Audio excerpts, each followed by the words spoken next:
Bajo Stanišić was a Montenegrin Serb officer of the Royal Yugoslav Army who was one of the leaders of the World War II Uprising in Montenegro, against the Italian occupation forces.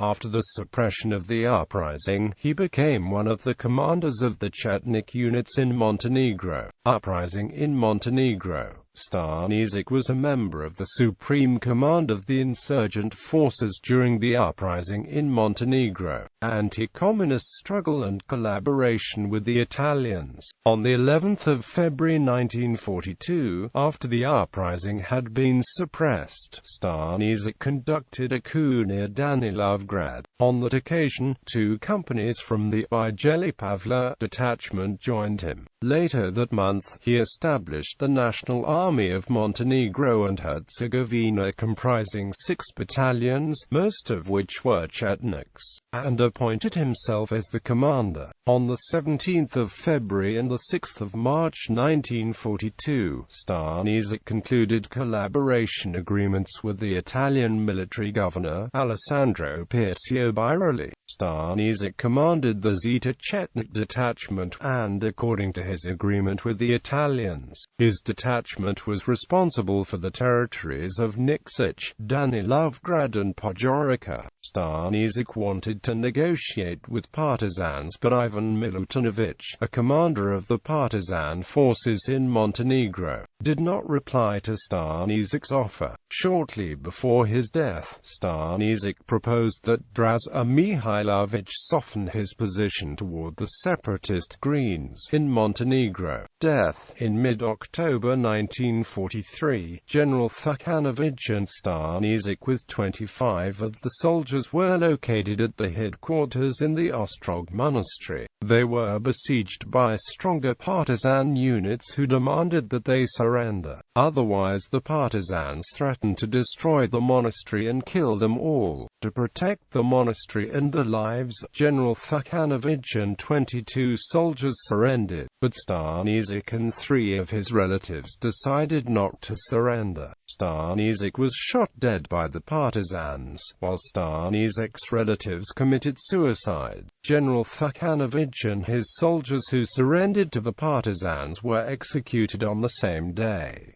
They were buried in 2 mass graves. In 1948, the Communists built pit toilets above the graves of Đukanović and his Chetniks for the use of workers who built a railway from Nikšić to Podgorica. Stanišić was buried in Ostrog, below the upper monastery. On the 20th of October 1945, the Yugoslav authorities excavated his bones and threw them into sinkholes around the monastery. The monks collected his bones and secretly buried them in a grave below the upper monastery. Legacy. The killing of Bajo Stanišić and Blazo Đukanović is commemorated in a song, The Victory Below Ostrog.